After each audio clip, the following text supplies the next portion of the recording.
qalbiga ku tabaya haddii aan saacad ku aragna wakhtigu wuu ila dheeraadaa garaaca wadnaha wuxuu i noqdaa mid boobsiisa marka aan ku hortaaganahay ma hubo dareen noocaan ah inuu horay ii soo maray laakiin waxaan hubin karaa inaan kugu riyoodo dharaar iyo habeen islamarkaana aan kugu riyaaqo indhuhu way kugu doogsadaan ma laga yaabaa in waxa aan dareemayo yahay jacaylkii dhabta ahaa ee buugaagta xusi jiray mase aniga oo ii sawiran tahay iina muuqataa in dunida xaggaada oo keliya dhadhan iyo macaan ka leedahay rajadaydu waxay tahay inaad dhinacayga taagnaato abid inta noloshayda ka dhiman sababtoo ah waxaan qabay dareen ah in jacaylkaagu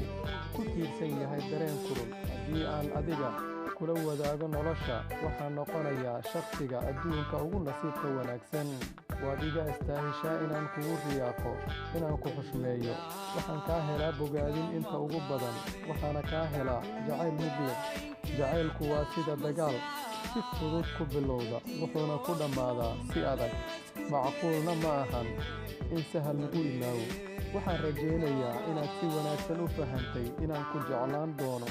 ilaa inta ka dhiman nolosha sababtoo ah waxaad tahay qofka keliya ee naftayda bogsiin islamarkaana aan ku aaminay riyada mustaqbalkayga